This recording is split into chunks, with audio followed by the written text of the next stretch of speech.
The content you are about to watch is not intended for children. Viewer discretion advised. Welcome back, Regretters. It's time for another episode of Regretful Reads. Today we're diving back into the life and times of Squidbob by Sanders Edge. Today we are on part 13. If you're not caught up with the series, I would recommend going and getting caught up because there's a lot that happened in the last part. But let's not waste any time. This story is entitled, Can a Sponge and Octopus Confront the Past? By Sanders Edge. Summary here says, it's the first day of school for Claire and Squidbastion, but through the emotions, Spongebob accuses Squidward of being unfaithful. This dredges up some rather unpleasant parts of Squidward's past before that past suddenly makes an appearance at the Krusty Krab. Chapter 1. Are you cheating on me? Spongebob was crying and hugging his little girl. As much as he knew Claire was going to be fine at school and that Squidbastion would be there to watch over her, he was still worried.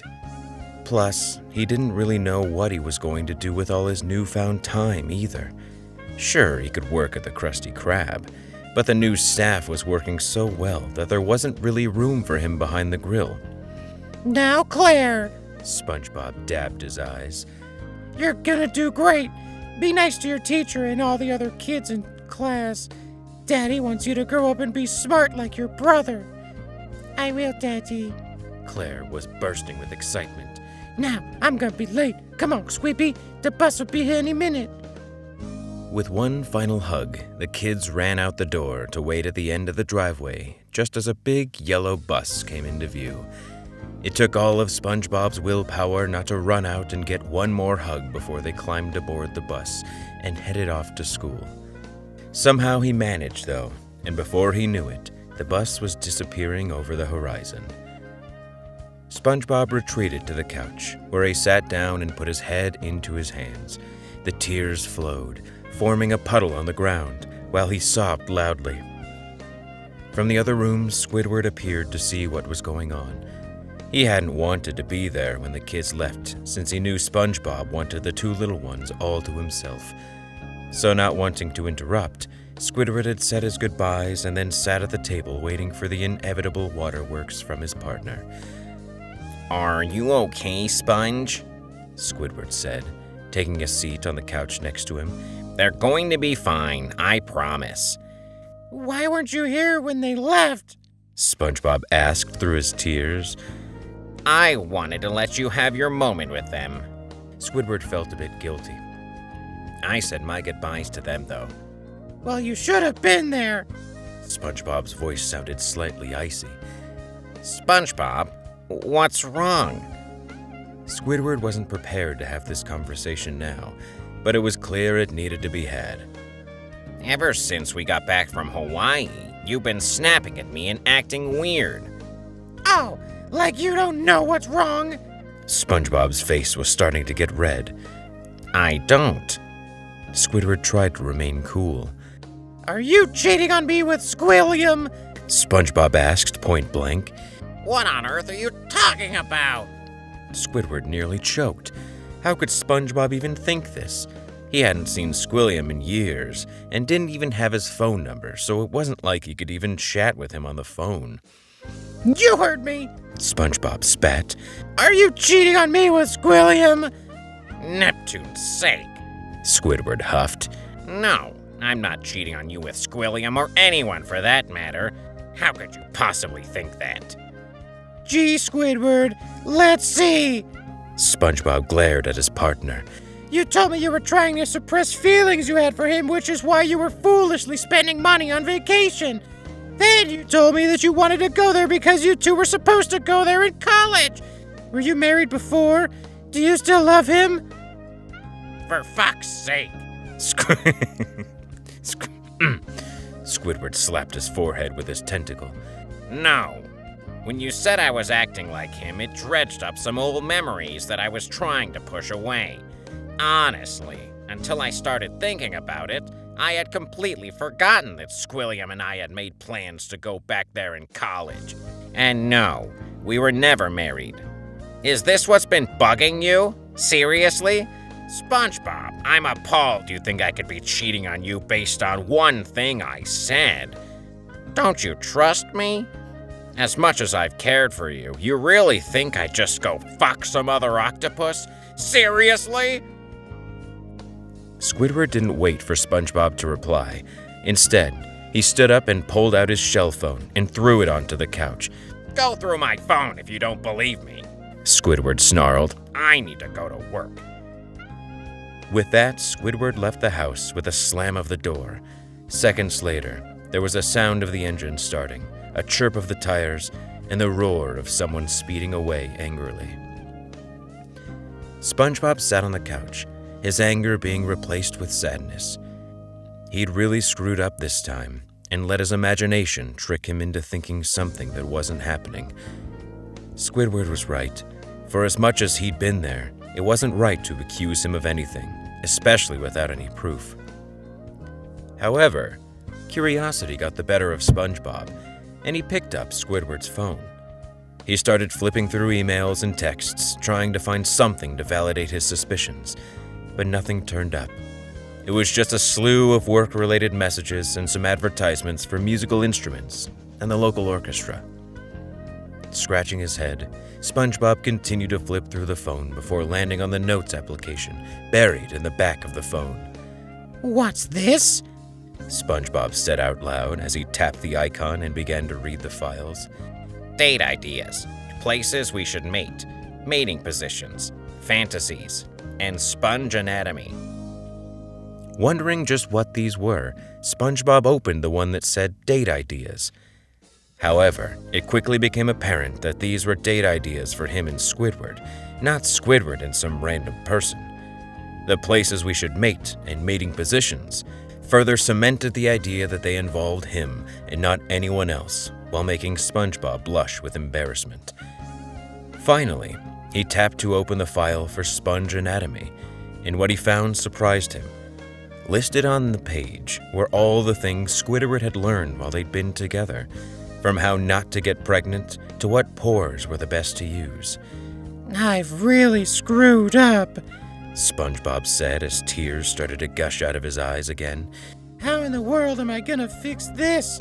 Squiddy is such a caring and loving husband, and I'm such a dumb sponge! Chapter 2. Dwelling on the Past. Squidward was angry, and rightfully so. How could his husband accuse him of cheating, especially with the most self-centered, stuck-up octopus in the entire ocean?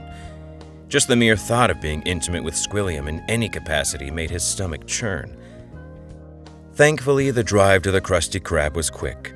However, once Squidward pulled into the parking lot, he didn't bother to get out of his boat.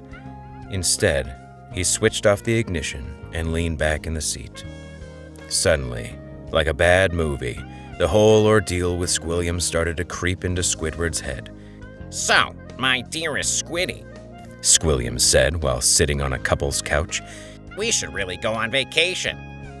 That'd be great, the young Squidward said, tossing his golden blonde hair to the side. Where should we go? Base Vegas, maybe? The bus ride should be pretty cheap. Bah! Squilliam snorted. As if I'd go there to that dreadful place. Please, Squiddy, I thought you were more cultured than that. Or has all these years in Bikini Bottom made you a lowly plebeian? No, of course not. Squidward waved his tentacles to shake off the idea. Where did you have in mind? Why, Hawaii, of course, Squilliam replied. So much lovely culture there, and the food would be simply divine. Imagine biting into a fresh pineapple while watching the Siva Affy. Wouldn't that just be the most wonderful thing? Yeah, I like the sound of that, Squidward agreed, despite not having a clue what the Siva Affy was. Oh, I forgot that you're such a Philistine, Squilliam laughed. You have no idea what a Siva Affy is, do you? Of course you don't. It's not like you've studied the culture like I have, so let me educate you a bit, my lovely Squiddy. It's the fire dance that involves the traditional knife. Right. Squidward did his best not to roll his eyes. Please do try to read up on the local culture before we go. Squilliam sneered. I would hate to have you offend someone by being dense. Will do. Squidward bit his tongue so he didn't say anything he might regret. Squidward shuddered in the seat of his boat. How could he have ever loved the bottom feeder? Squilliam was always talking down to him and assuming he was some sort of uneducated buffoon. Squidward tried to shake the idea out of his head, but before he could reach for the door handle, another vision of the past came rushing back. I'll be home after practice, dear, Squilliam said. You know the orchestra would be lost without me, so I have to go. But it's our anniversary. Squidward tried his best not to whine. Can you skip it for just one day? I'll make it worth your while. Don't you worry your pretty little and carefree head. Squilliam smirked at his boyfriend. I promise I'll make it worth your while. Now I'll be home at 8. Please do make sure that supper's ready. Okay. Squidward looked dejected. Love you. And you, Squilliam said as he left their apartment. Squidward couldn't really remember what he did while Squilliam was away, only that he'd felt an emotional pain that he still hadn't experienced since. Squilliam was his first love, and this was the first anniversary, but deep down he'd always known that he played second chair to Squilliam's love of music. How he didn't see it back then left him mystified to this day. I'm home, darling, Squilliam said, opening the door and immediately scrunching up his nose. What is it that you're making? It's a roast, Squidward said with a smile. A special meal for my special lover. Well, I do hope it tastes better than it smells, Squilliam replied. Can you make me a drink? Practice was unbearable today.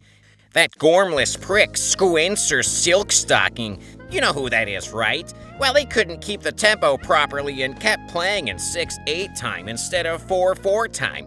A complete asshole in every sense of the word. Made us sound almost juvenile. Squidward retreated to the kitchen to check the roast and pour a glass of wine for his partner. Here you go, my love. Squidward handed over the glass. Bah! What is this dreck? Squilliam said after taking a sip. It tastes like a seahorse's ass. Oh well, it's better than nothing. Sorry. Squidward looked at the ground. I was short on money and it was all I could afford. It's a Merlot. Well, it'll have to do then. Squilliam took a swig of the wine, clearly not hating it as much as he was letting on. Oh, here, I got you something, Squidward said, reaching under the end table and pulling out a package. Thank you. Squilliam took the package, but not before draining the rest of the glass of wine. The octopus tore open the package and lifted the lid off the box to find a fine silk scarf in a lovely shade of rosé. As he admired it, Squidward looked on with hope in his eyes that his partner liked it. After all, he'd spent hours trying to find it, and even sold some of his beloved sculptures to finance such a costly item. Well, this is certainly a surprise, Squilliam said, holding up the scarf. Maybe you do have some fashion sense after all. This is simply marvelous. I mean, I would have gotten it in a shade of salmon personally, but the rosé color is still divine. I'm glad you like it, my love. Squidward smiled, ignoring the backhanded insult. Before I forget, Squilliam said, fishing into the pocket of his jacket, I have something for you, too. Now, I know it's a bit sudden and everything, but a proper man must have a family, and the only way to start a family is to be married. So what do you say, Squiddy?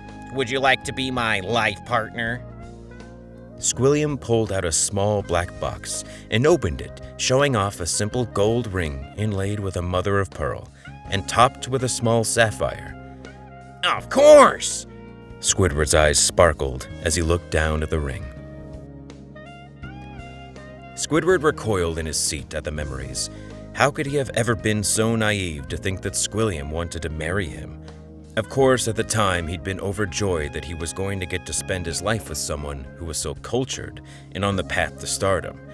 However, months after the proposal, Squidward understood what it was truly about. Remember, my dearest Squiddy, Squilliam said, getting dressed. We have dinner with my parents tomorrow night. There's a concert on Friday that we must attend, and then Saturday there's an art exhibition we've been requested to make an appearance at.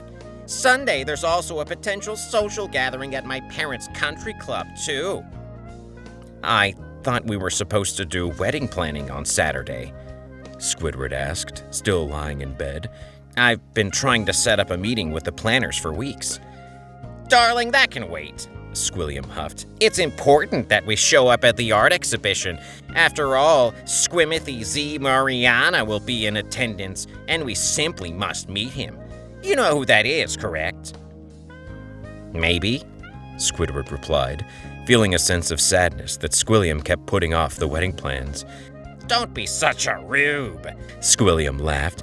Mariana's only the most famous Fortichism artist who's solely responsible for the revival of the style. Surely you must know him, or at least know his work. I'm sure I'll know it when I see it, Squidward replied, rolling his eyes. I suspect you will. Squilliam ran a comb through his unibrow. But still, you should probably take a look at some of his pieces before we go so you don't embarrass yourself. I should have a book on it. Please take a look today. Oh, okay, Squidward mumbled. Did you have something else planned today? Squilliam asked. I mean, it's not like you have a job at the moment, and it's clear you're not practicing your clarinet. Have you heard yourself play recently? It's an utter travesty. No, I had nothing planned, Squidward grimaced. Of course he had stuff planned for the day. He was supposed to meet with a baker at 9 to go over cakes, and then he had an appointment at 11 to get fitted for a suit. Wonderful. Squilliam pressed his tentacles together. Well, if you'll excuse me, the orchestra awaits. Ciao, darling. Squilliam left the room, and Squidward laid back, stewing in anger at the exchange. It wasn't like this was the first time Squilliam had been such an ass to him so early in the morning and forced him to change his plans. In fact, it was nearly a daily occurrence at this point, and it was beginning to take a toll on Squidward's mental health. As soon as he heard the door slam shut, Squidward rolled over and began to cry into his pillow. Why was Squilliam treating him, his fiancée, like this? Was he really just a piece of eye candy to accompany his supposed lover to social event after social event? Or was he simply there to make Squilliam look more intelligent than he was? Wiping away his tears, Squidward climbed out of bed and had a thought. While snooping wasn't exactly in his personality, he couldn't help but wonder if Squilliam had left something laying around that would give Squidward the evidence he needed. Squidward started by picking through the bedroom, but there was nothing there that would suggest Squilliam was anything other than a diva. Countless drawers full of makeup and skincare products, along with articles neatly clipped from magazines about fashion trends, was all that was there. Proceeding to the living room, Squidward continued snooping, looking around the bookcase and under the end tables to see if anything stood out. However, there was nothing. That was until he saw a small black book tucked under some magazines on the coffee table. They were magazines Squidward would never bother to look at, and it made a perfect place to hide something in plain sight.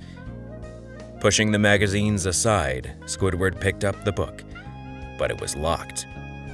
Searching around the room, he found a set of tweezers that he then inserted into the lock and began to jimmy it open. After a few attempts, he heard a click, and the lock fell away, leaving Squidward to explore the contents of the book freely. The first few pages were nothing more than just gibberish about Neptune knows what, but on page 11 or 12, Squidward found what he was looking for. There in front of him was a list of names and phone numbers, with notes scribbled next to each one. However, this wasn't just your average address book. Instead, the notes included things like bottom, no dinner needed, and will fellatiate discreetly. That son of a fish, Squidward mumbled. That asshole's been cheating on me with every stuck-up creature in the area, and even taken notes on it. Squidward continued to flip through the pages and found a list of what appeared to be alibis and schedules of where he'd told Squidward he'd be at any given time. Then, turning to the back of the book, an envelope fell to the ground, spilling its contents all over the floor. Bending over to collect the items, Squidward slowly turned over what appeared to be a photograph, and what he saw sent pure rage coursing through his body.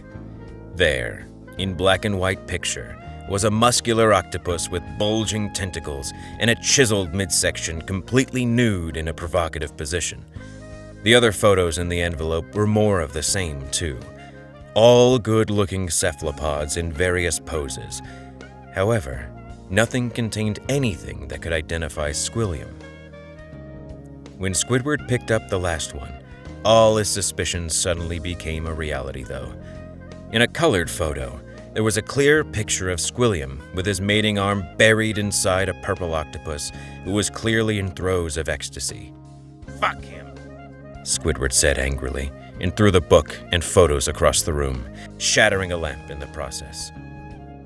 Having found all the evidence he needed, Squidward went to the closet and pulled out his suitcase before returning to the bedroom.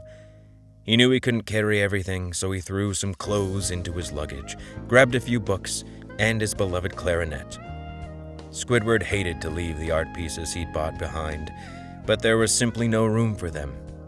In a fit of rage, he started taking the paintings off the wall and punching holes into the canvases and tossing the sculptures to the floor, letting them splinter into 1,000 pieces. Once satisfied, he grabbed his belongings and made his way to the living room, where he proceeded to knock over the bookshelf. With one more devious idea, he found the book Squilliam had suggested he read and took it to the kitchen, where he stabbed a large butcher knife through it, pinning it to the table. Out of breath, red from rage, and with a steady stream of tears, Squidward's final act was to throw the engagement ring across the room before slamming the door shut, leaving forever. Having had relived one of the worst days of his life, Squidward opened the door to the boat and proceeded to throw up his breakfast in the parking lot. Then, like nothing happened, he smoothed out his shirt, grabbed his bag, and made his way into work. It was going to be a long day for sure.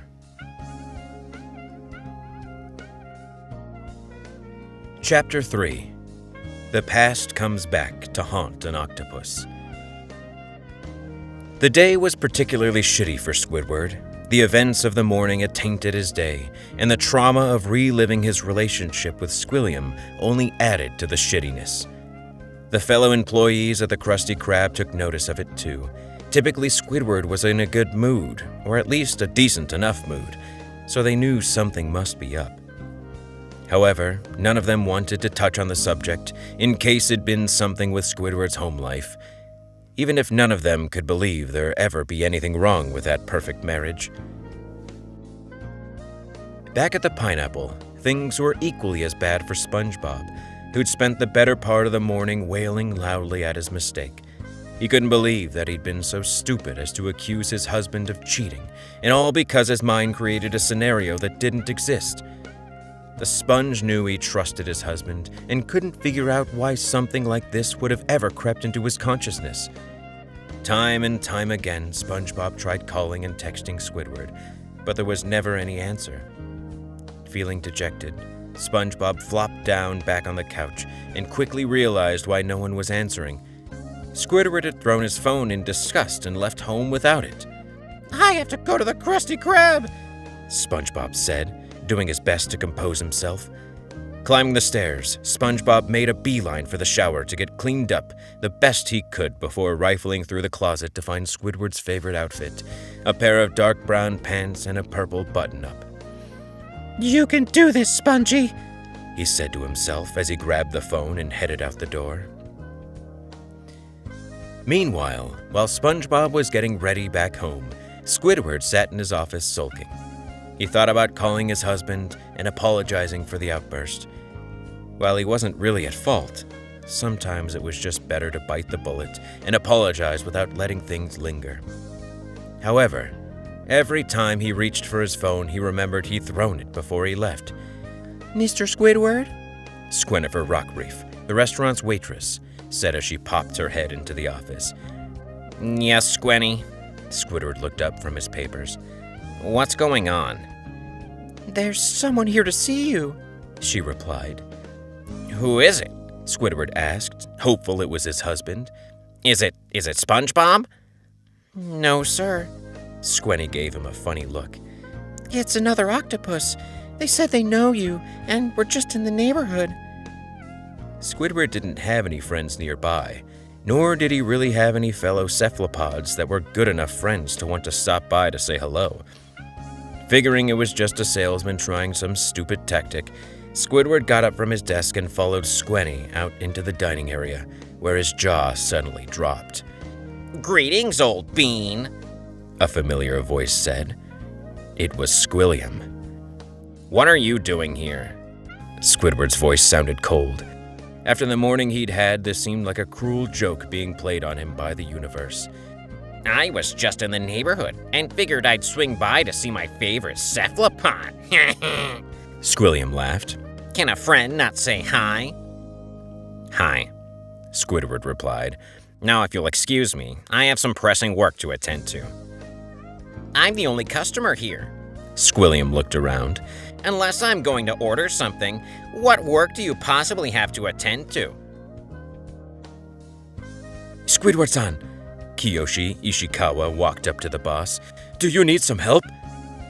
I own this place now, Squidward replied. Kiyoshi here is the new cashier, and he's an amazing employee. So if you'd like to order something, he'd be happy to help you out. Konnichiwa, Kiyoshi-san. Squilliam gave a slight bow. Unfortunately, I just had lunch at the Stingray Lounge, and I couldn't simply eat another bite. Okay, if you're not going to order, Squidward's voice grew more stern, then I'm going to have to ask you to leave. Nonsense. Squilliam flicked his tentacle. Is that doltish little Porphyria here? I'd be delighted to say hi to the child.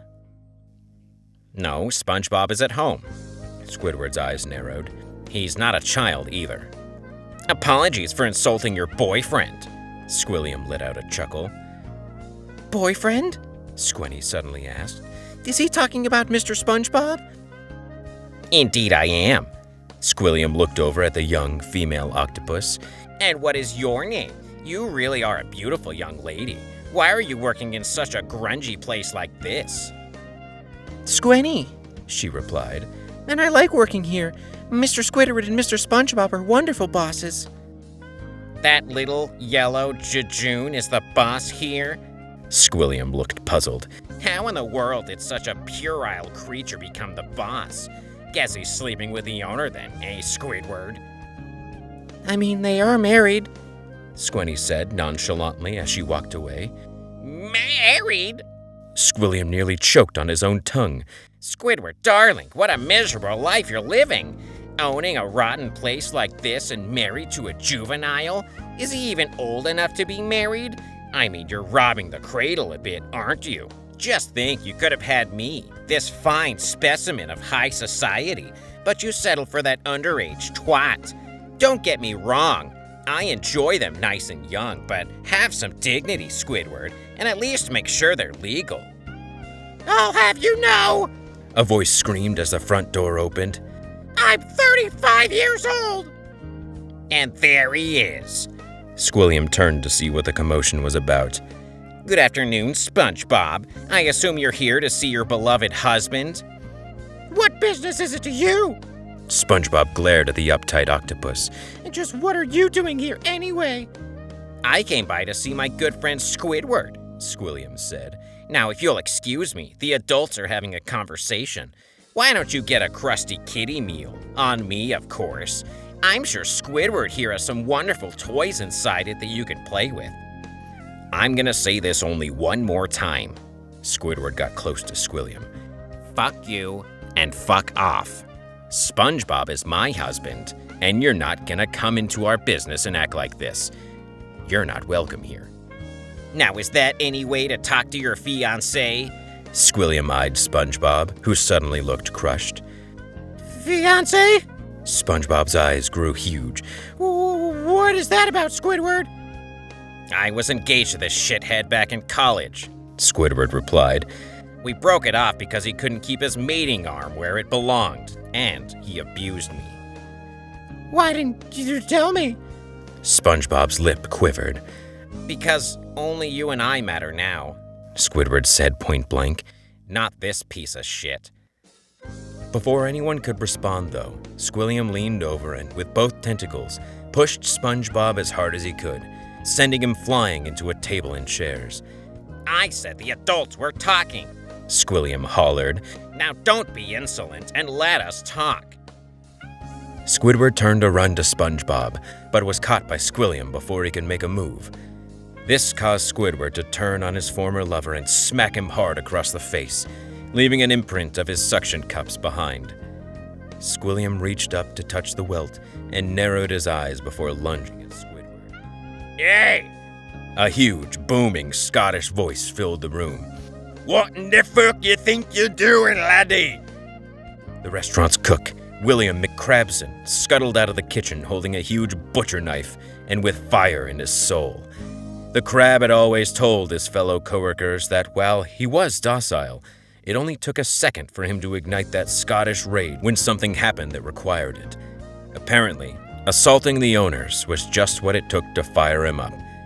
I said, what the fuck are you doing? McCrabson shouted again. Get the fuck off him right fucking now before I put your ass on the fucking ground, you bastard!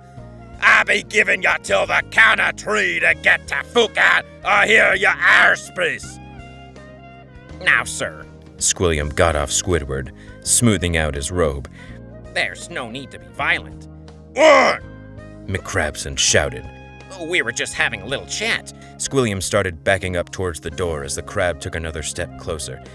Dude! The crab bellowed. Don't be making me get to 3. If I were you, I'd shut your giggy. Only a numpty would go after the Scotchman with a face like a skipperdoes, you fucker bumper. Okay. Squilliam held up his tentacles and turned towards the door. But before leaving, he turned around. Squiddy, just so you know, I never really loved you. 3! The crab screamed and made a mad dash for the door where Squilliam was standing. With a shriek, Squilliam ran out of the restaurant just as McCrabson made it to the door. Run, you little Jesse Yars! The crab screamed. Ow, I ball your head, you bloody prick! McCrabson returned to where Squidward and the other employees were attending to Spongebob, who was dazed but otherwise unhurt in the ordeal. Up you go, laddie, McCrabson said, extending a claw. Sorry, I can be a bit of a cravat when I'm up on the high door. Thank you, William. Squidward turned to the crab, who was now considerably calmer. You certainly saved the day. Aye, McCrabson replied. I'll be in the kitchen if you need me. Come on, Kyoshi. These old clown be needing some help with the tatties for the chips. The two made their way back into the kitchen, and Squenny went to fetch a mop to clean up the area. Squidward looked down at his husband, who was now hugging him tightly around the waist, sobbing softly. Sponge, Squidward rubbed his husband's head. I'm sorry about everything. I should have told you, but all I care about is you, me, and the kids. I know, Spongebob said with a muffled voice. I'm sorry I accused you of cheating. I trust you and I love you. I love you too. Squidward pulled his partner in close. Now, I'm gonna call it an early day. Let's go get the kiddos together. And with that, the two left the restaurant, not saying a word, but holding each other closely. There was still much to talk about and work out, but for now, they were just happy to be with one another. The end. Oh man, that I got excited. Jeez, I'm all sweaty in here. McCrabson fucking going at it, bro. All right, well, there's still more parts of the story, so I guess we'll get to it as soon as we can. Sanders Edge is quite the author here. If you'd like to find Sanders Edge, you can find them on Twitter. They have a Twitter, Sanders Edge. I think they also have a Not Safe for Work art Twitter. Anyway, if you want to check them out, they're there. Otherwise, if you'd like to support this channel, go to patreon.com/Regretful Reads, or you can become a YouTube member, where hopefully I'll be reading more things. And I'll see you next time.